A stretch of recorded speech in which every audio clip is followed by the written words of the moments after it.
Hello, I'm Avery Leiter, and I want to talk to you about threat, belonging, and values, and how those affect the leaky pipeline of STEM. I'm a PhD student at Pace University Seidenberg School. I'm studying computer science. I wanted to share with you what I discovered about how these ideas of threat, belonging, and personal values can be applied to how minority students, such as myself, perceive themselves in STEM. I would like to start this presentation with a poll. I will initiate it now on Zoom. Please take a few moments to read the questions and select your answers. I'm sharing the poll results so that you can see that some of you value different things, but many of you may share values in common. What matters is that these values are personal, and understanding what our values are serves as a basis for our self-worth. What you have just participated in is a values affirmation. And this particular one has been adapted from a worksheet used by Dr. Richard Paslick, a chemistry professor at Humboldt State University in Arcadia, California. By taking these few moments to think about the poll questions and give a quick answer, you've participated in an adaptation of this values activity that is used by professors and researchers studying the effects of values affirmation in the classroom. The activity has been adapted in numerous ways, but always focuses on asking students to reflect on their core personal values. Claude Steele, PhD, Stanford University, was the first one to do research in the 1980s. He's a social psychologist, and his interest was initially focused on drug use in social settings. Steele found that self-affirmations were effective in reducing threats against self-image. Reaffirming personal values unrelated to the source of the threat bolsters self-integrity, which in turn counters the harm felt from threats to self-image and encourages a positive attitude. When you read his research in values affirmation, for example, in getting people to try to stop smoking, this is how it works. If the smoker is told that their smoking is harmful and will lead to negative health outcomes, that makes their self-identity feel threatened, and they just continue smoking. But if you reaffirm the smoker's personal values unrelated to smoking, for example, their religion, or how much their friends and family mean to them, or creativity, it reaffirms their self-integrity, leading to positive changes in attitude, a lack of defensive behavior, and not feeling a need to make actions concordant with their previous behavior helps them reduce smoking. Claude Steele then turned what he learned there into something else. Beyond values affirmation, he went into something stereotype threat. So he wanted to know why minority students at Stanford did not score as well as the majority. These minority students were intellectually and academically gifted and talented, but they were highly school identified. They felt the pressure of negative racial stereotypes. Stanford is a tough school, and they didn't want to falter at anything. Dr. Steele found that simply asking African Americans to check the box on a standardized test that identified their race as African American meant their score would be lower. So they felt a stereotype threat, even though they were successful academically and they were in a great school. But they felt a threat because of their race. He did more work. And so what he finally came up with a great definition for stereotype threat. It is being at risk of confirming as self-characteristic a negative stereotype about one's group. Being at risk of confirming as a self-characteristic a negative stereotype about one's group. That is what the issue was. Another professor at the University of Colorado, then he later was publishing he later was also at Stanford. He did a very interesting examination. He did studies of 3 prior cohorts of a course where his history was that about 25% of the African Americans would receive a D or below in that course. And the white Americans, he calls them European Americans here in the slide, they would come in with a D or below in the course at about 8% of them. So that's pretty bad. Clearly the African Americans were not doing well in that course, 3 previous classes.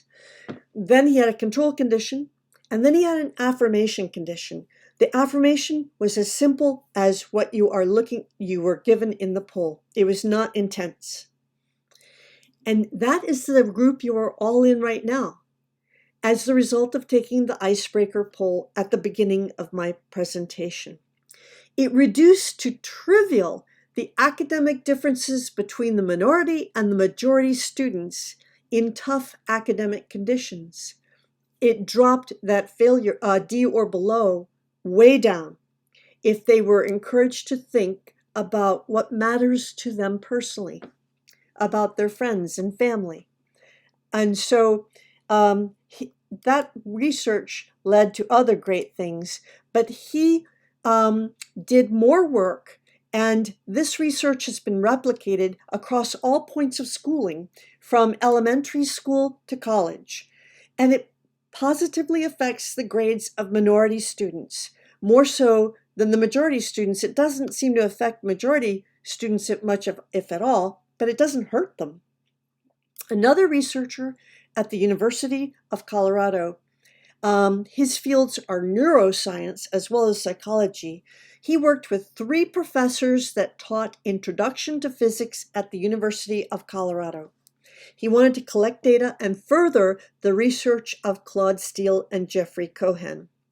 In addition, he worked with Jeffrey Cohen, the professor of psychology at Stanford University, with intention of testing the exercise of reaffirming values in order to keep minority students' grades from dropping below that of the white men. Introduction to Physics is a prerequisite to many STEM futures.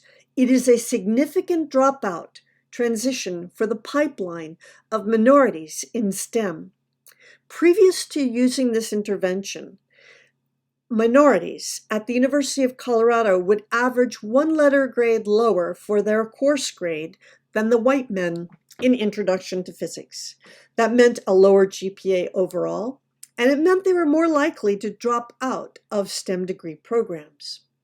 This intervention, similar to what you experienced at the beginning of this presentation, was that the minorities improved their grades in physics by 1 letter grade by the end of the course. The difference between their grades and the grades of the white male students in the course was no longer apparent. So the exact details are that they did 2 15-minute self-affirmation writing exercises. That's it. We're not talking about a major come to Jesus moment. 2 15-minute self-affirmation writing exercises, not connected to physics, so they didn't feel a threat as they reflected on what was truly important to them. And it made that big of a difference. We're going to see here the affirmation. That was the intervention, 2 15-minute writing exercises, one at the beginning of course, one midway. And then they tested it against the data of how well they did in the course. There were 2 tests. One was their multiple choice test scores.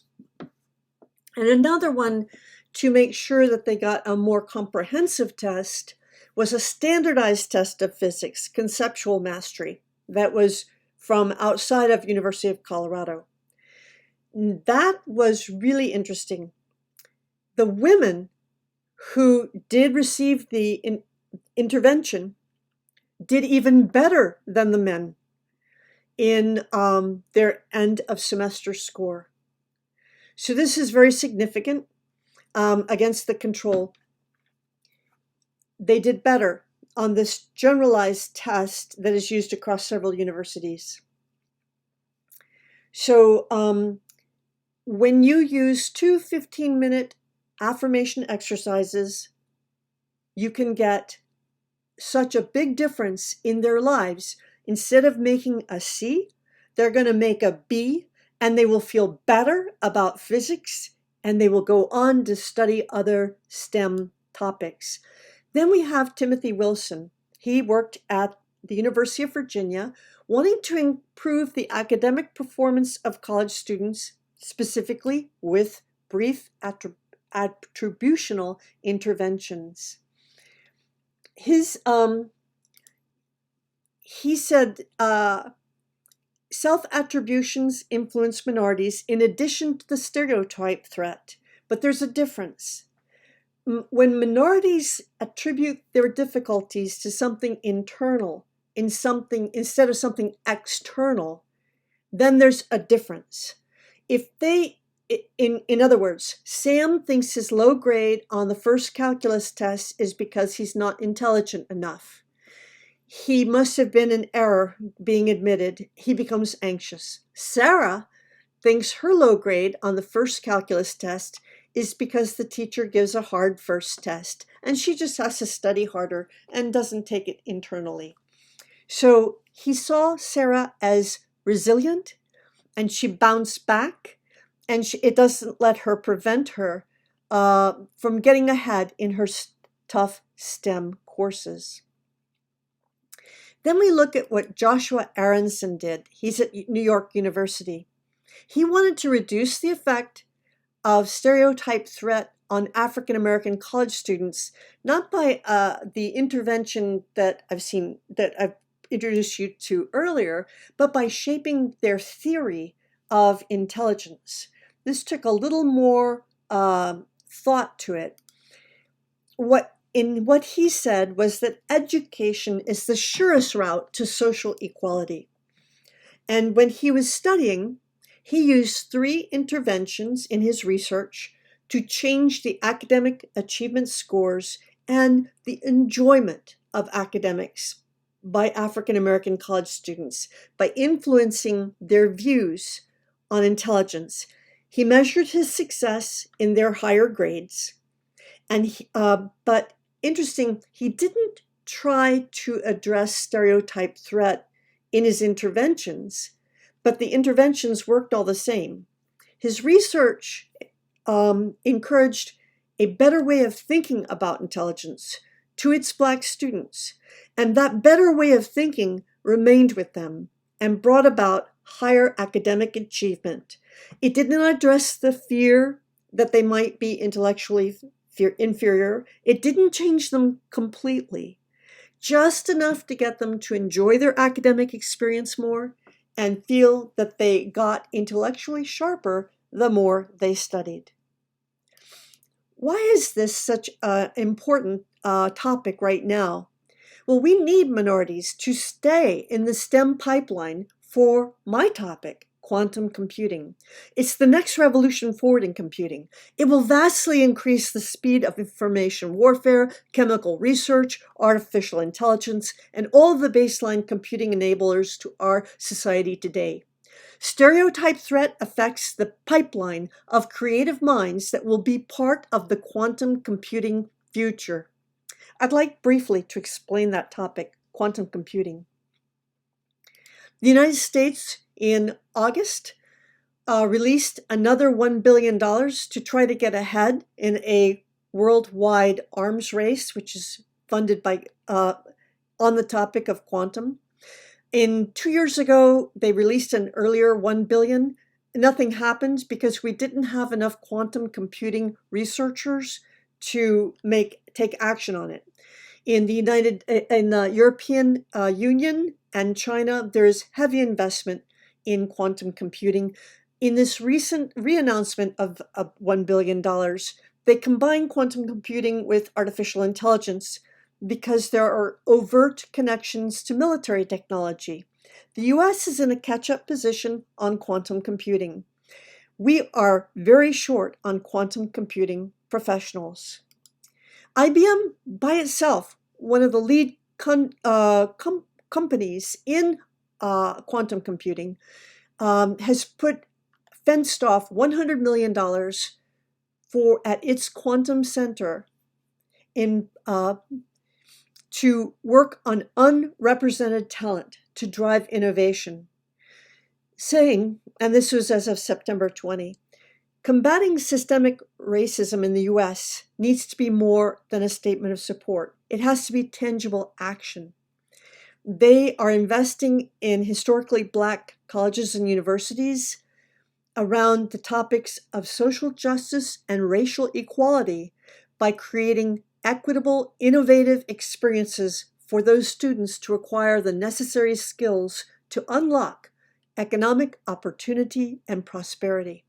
And their head of IBM Research says diversity is a source of competitive advantage essential to creating a thriving quantum industry.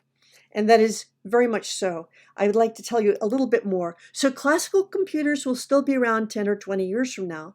There's all kinds of things that quantum computers will do there at the user endpoints. But quantum computers will be doing a lot of the thinking, searching, and researching for us. In classical computing, we use electronic signals. They manipulate bits of data in binary code, zeros and ones, with logic operations based on truth tables. They are organized in two-dimensional circuits. The electronic signal is either on or off. And for example, these diagrams here show an AND gate. The little marker where it says it's a little P. Right beside the P, there's an AND gate. A and B goes in. If A is 0 and B is 0 and C is 0, then A and B feed into P, which is now valued 0, and therefore Q will be a 0. Okay, next line of logic. This is called a truth table. This is how we do logic operations in combinational logic in our circuits in the computers, such as your cell phone today. Now we go to the second line. If A is 0 and B is 0 and C is 1, and we see the A, the B, and the C, and they're going into the AND gate, then P will be 0 and Q will be 1. Do you see that? That times billions of lines of code. That's how we think with our computers. We abstract it into computer languages at the higher levels so that we can do all kinds of logic operations or come up with a game like Pokemon Go, but that is at the very basic of how we calculate. The number one way that classical computers use encryption to secure financial transaction worldwide is called RSA encryption. RSA are named for the 3 scientists that thought it up. Their last names, their first initials of their last name. It's called public key. It relies upon the complexity of cracking it if you don't have the key. It multiplies 2 very large prime numbers, 300 digits each, together to make a very big large number of 600 digits. You can only crack the code if you can factor the large number into the 2 smaller prime numbers. It would take all the computers in Europe working non-stop about 300 years to crack just one of these ciphers, and they're used to encrypt all those electronic funds transfers worldwide. RSA is the number one most used encryption method to secure that information, because here is where it will look.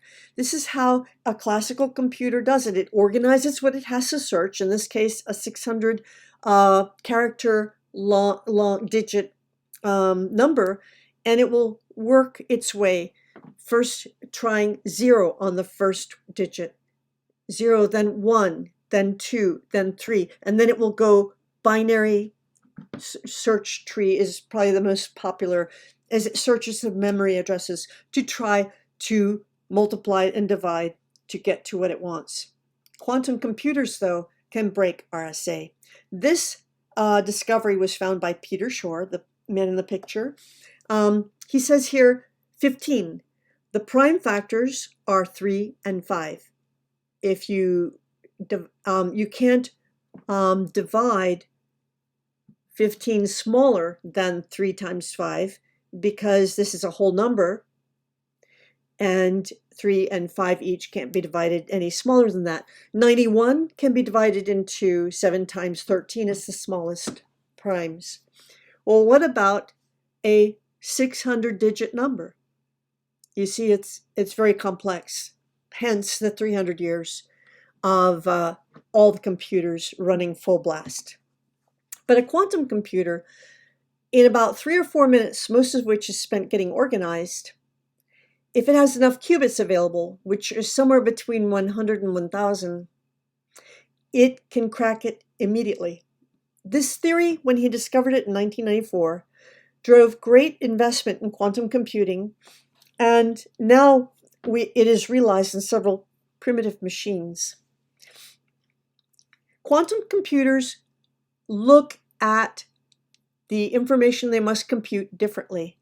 They use pure energy, no matter, no atoms, smaller than atoms. They use quantum bits, which we call qubits, to manipulate data in a many-dimensional way.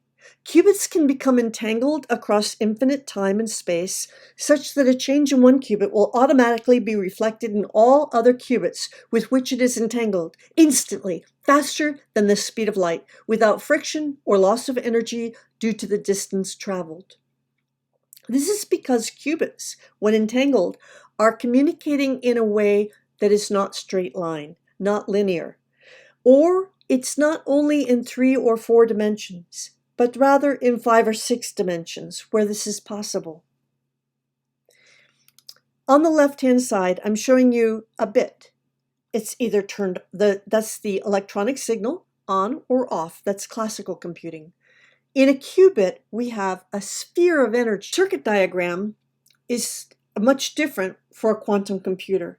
A quantum computer can do a one-shot search where it can find the answers to those prime numbers that we were looking for in the RSA encryption in one shot. This looks different than the truth tables we were looking at for the classical computer. Here on the left, it says 0 ket, that's the ground state, which is a low energy state. A 1 ket is a energy turned on, totally on, active state. But then it hits gates called Hadamard gates, other gates. These gates are used where we shoot the qubit with a laser or hit it with another qubit in order to get it to be the vector to move. And by using something called the quantum Fourier transform, that's the big block there, that mathematical equation is favorite of sound engineers. And it's also the favorite of people who create boat propellers, because both of them use that kind of spin to affect something in a specific way. So that particular mathematical equation works to give the answer so that we can stand in one place and see the answer to the question that we have posed to our quantum computer and its qubits. For example, here we are standing at the center of a qubit. All locations above us are like a sky full of stars. All of those stars are memory locations, which can be described in a mathematical formula that corresponds to their value. And if we could see not only our sky full of stars, but look through a transparent Earth under our feet and see all the stars at the other side of the Earth, that is all possibilities also in the sphere to have addressed the information. And all of it is visible at that one moment. So we can see it. We can see all the prime values inside of the 600 digit RSA encryption value. We can see all of it. And probably in one shot or two, we're going to have our answer. We need a few more qubits to get involved, to work together, but we're almost there now. This is a very big effort by multinationals, and we are on the verge of being able to do this, which at any time will change the balance of power worldwide. Current quantum computers, we have we have just a few qubits encased in gold, taken down to colder than deep space. Here's the IBM one and Google's. But there's new research that look like we could be able to also have quantum computers inside the flaws of diamonds.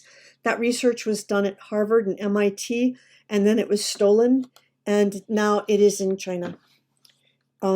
The head of the Department of Chemistry of Harvard was arrested for being paid a large sum of money to give that technology to China. So back to stereotype threat. Stereotype threat, it prevents new fields, such as my field, from diversifying their knowledge professionals. It can be addressed through positive interventions during the academic development of students. Diversity means creative innovation in research. They are very needed now. We need diverse knowledge workers. We need to address stereotype threat. We know what to do. And I want to thank you for the opportunity to give my presentation during Social Justice Week. And go back here.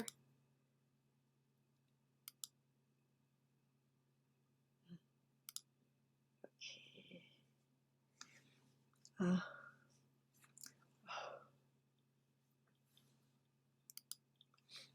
Okay, so I'm going to shrink this. I'm going to close that. That messed up. Close that. It's still videoing, and I don't know, how do I stop it recording? So you're in the Camtasia thing, right? Right. Okay, here. Okay, yeah. I need to make it pop forward so I can see it. So I can, because right now I'm still doing the desktop video. Yeah, so let's go, I don't know if it's in file or under file. Okay. Let's see, stop recording is right there.